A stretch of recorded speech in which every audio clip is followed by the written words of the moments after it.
नमस्कार दोस्तों। आज का अपना टॉपिक है बीकानेर में प्रजामंडल आंदोलन। देखिए, बीकानेर में 1935-36 के समय गांधी इरविन पैक्ट कब हुआ था? 1931 में। तो उसके बाद में जो नेता लोग थे, जो क्रांतिकारी थे, जो जेल में बंद थे, उनकी रिहाई की जानी शुरू हो गई थी। तो 35 तक जो बीकानेर के क्रांतिकारी थे उनकी रिहाई हो चुकी थी। इसके अलावा Karachi all India state people conference, यह कॉन्फ्रेंस हुई थी, इसकी अध्यक्षता करी थी जवाहरलाल नेहरू ने। इन्होंने कहा कि अधिकारों की रक्षा हेतु संगठित होने का समय आ गया है, मतलब संगठित होने का आह्वान किया इन्होंने।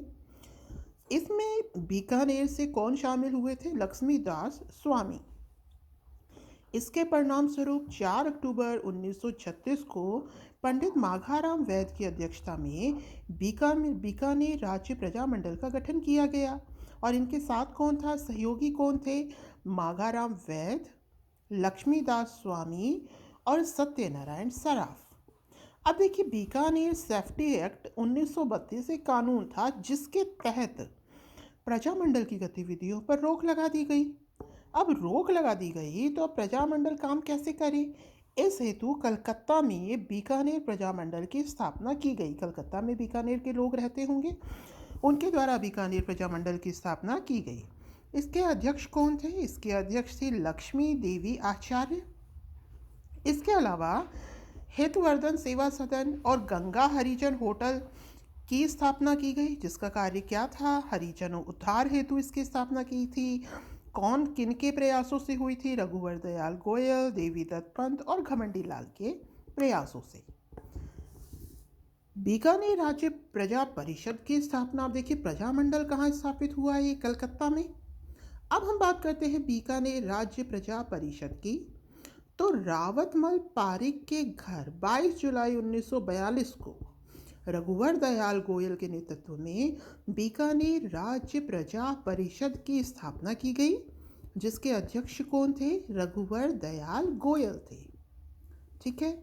और पब्लिक सेफ्टी एक्ट के तहत इनको क्या कर दिया गया? निर्वासित कर दिया गया।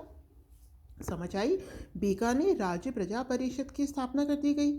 रावतमल पारिक के घर पे की गई। किसने करी? किसके नेतृत्व में की गई? रघुवर दयाल गोयल के नेतृत्व में की गई। इसके अध्यक्ष कौन थे? रघुवर दयाल गोयल थे। तो पब्लिक सेफ्टी एक्ट के तहत इनको निर्वासित कर दिया गया, क्योंकि यह क्या कर रहे थे? यह जो प्रोसेस था उत्तरदायी शासन का, अपने अधिकारों की बात रख रहे थे, इस कारण से इनको निर्वासित कर दिया गया। गोयल ने यहाँ से निर्वासित होने के पश्चात बम्बई गए। बम्बई में इन्होंने 8 अगस्त 1942 में अधिवेशन में भाग लिया। ठीक है।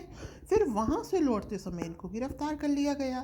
तत्पश्चात नवंबर 1943 में लक्ष्मणगढ़ में आयोजित सम्मेलन की इन्होंने अध्यक्षता करी। इसी दौरान गंगा सिंह जी जो थे यहाँ के महाराजा, उसकी जगह कौन बने? शाहदूल सिंह जी। ठीक है। 1944 को गोयल जी को वार्ता हेतु शाहदूल सिंह जी ने लालगढ़ महल में बुलाया। और वार्ता के पश्चात जब वो लालगढ़ पैलेस से बाहर निकलने लगे, उसी समय भारत रक्षा कानून, वही पब्लिक सेफ्टी एक्ट, जिनके तहत रघुवर दयाल गोयल जी को क्या किया था? यहाँ से बीकानेर से निर्वासित किया था, उसी के ही तहत इनको अब गिरफ्तार कर लिया गया। अन्य राज्यों में भी विरोध शुरू हो गया। भरतपुर में बीकानेर सरकार विरोधी दिवस बनाया गया। जयपुर में बीकानेर दमन विरोधी दिवस मनाया गया। ठीक है। मतलब कि जो और राज्य थे वो भी इसका विरोध करने लगे। भरतपुर में बीकानेर सरकार विरोधी दिवस बना। जयपुर में बीकानेर दमन विरोधी दिवस बना। गोयल जी ने उदयपुर अधिवेशन में भाग लिया। ठीक है। गोयल जी ने उदयपुर के अधिवेशन में भाग लिया। फिर बाद में इन्हें जयपुर से निर्वासित कर दिया गया। जयपुर में बीकानेर दमन विरोधी दिवस मनाया इन्होंने, जयपुर चले गए, फिर जयपुर से निर्वासित किया तो ये अलवर चले गए। फिर बाद में इसके बीकानेर राज्य प्रजा परिषद जो थी, इसके जो अध्यक्ष थे वो कौन बनाए गए? गोयल जी के बाद में माघाराम वैद जी बनाए गए। 30 जून से 1 जुलाई 1946 गंगानगर की प्रजा परिषद के अध्यक्ष चौधरी खयाली सिंह जी ने सम्मेलन किया। कहाँ? राय सिंह नगर बीकानेर में। 30 जून को इनको झंडा फहराने की अनुमति नहीं दी गई, इन्होंने झंडा नहीं फहराया। लेकिन 1 जुलाई को इन लोगों ने सभा के दौरान झंडा फहराना निश्चित किया। अब झड़प होनी स्वाभाविक थी क्योंकि इन्हें परमिशन नहीं मिली थी झंडे की। झंडा फहराएंगे तो झड़प होगी, ठीक है। तो सरकार से इनकी झड़प हुई। इसी झड़प के दौरान क्या हुआ? बीरबल नामक एक व्यक्ति शहीद हो गया, ठीक है। फिर इन्होंने इसी उपलक्ष्य में शहीद दिवस बनाया, बीरबल दिवस बनाया।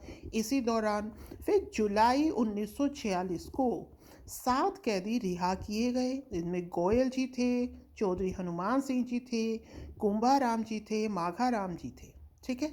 फिर शाहदूर सिंह जी ने उत्तरदायी शासन देने की घोषणा करी। विरोध ज़्यादा हो गया तो शाहदूर सिंह जी ने क्या कहा कि मैं उत्तरदायी शासन देने की घोषणा करता हूँ। बीकानेर पहला था जिसने उत्तरदायी शासन देने की घोषणा करी। उसके पश्चात 28 अप्रैल 1947 को बीकानेर के प्रतिनिधि के.एम. पनिक्कर ने विधान निर्मात्री सभा में स्थान ग्रहण किया, ठीक है। किन्ने?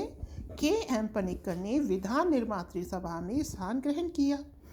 माउंटबेटन योजना के तहत शाहदूर सिंह जी ने भारतीय संघ में सम्मिलित होने का निर्णय लिया, ठीक है दोस्तों। तो शाहदूर सिंह जी ने माउंटबेटन योजना के तहत, क्योंकि इसमें ये कहा गया था कि कोई रियासत अगर चाहे तो वो पृथक हो सकती है, ठीक है। तो लेकिन जो शाहदूर सिंह जी थे इन्होंने भारतीय संघ में सम्मिलित होने का निर्णय ले लिया, ठीक है। तो फाइनली ये भारतीय संघ में सम्मिलित हो गया। दोबारा देखते हैं बीकानेर में प्रजामंडल आंदोलन। तो हमने देखा कि जवाहरलाल नेहरू जी की अध्यक्षता में एक कॉन्फ्रेंस हुई थी।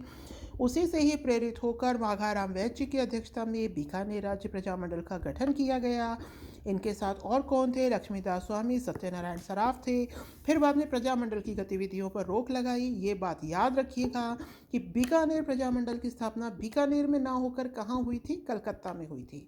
इसके अध्यक्ष कौन बनाए गए थे? लक्ष्मी देवी आचार्य बनाए गए थे, ठीक है। हरिजनों के उद्धार हेतु गंगा हरिजन होटल और हितवर्धन सेवा सदन का गठन किया गया। उसके बाद में बीकानेर राज्य प्रजा परिषद की स्थापना की गई। किसके द्वारा की गई?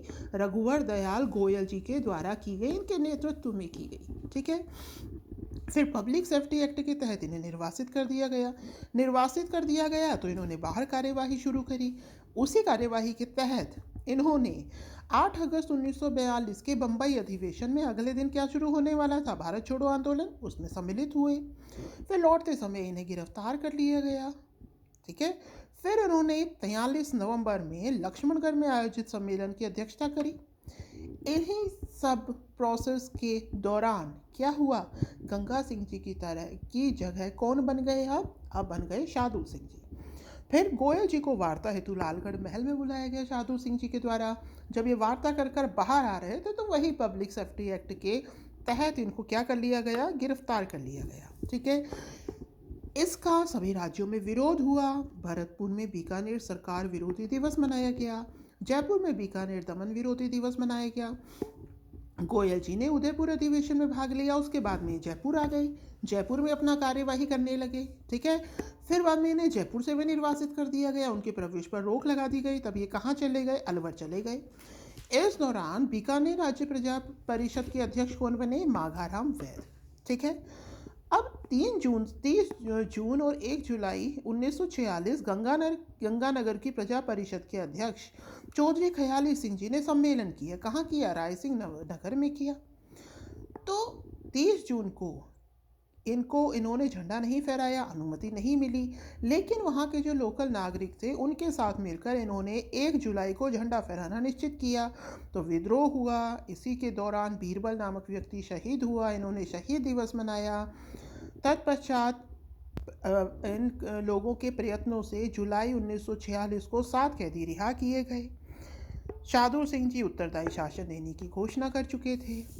22 अप्रैल 1947 को बीकानेर के प्रतिनिधि के.एम. पनिक्कर ने विधान निर्मात्री सभा में स्थान ग्रहण किया और माउंटबेटन योजना के तहत शार्दुल सिंह जी ने भारतीय संघ में सम्मिलित होने का निर्णय लिया। ठीक है, तो उम्मीद है आपको बीकानेर प्रजामंडल आंदोलन समझ में आया होगा। मुख्य मुख्य जो बातें थी वो मैंने इसमें सभी सम्मिलित करी हैं। धन्यवाद। Have a nice day.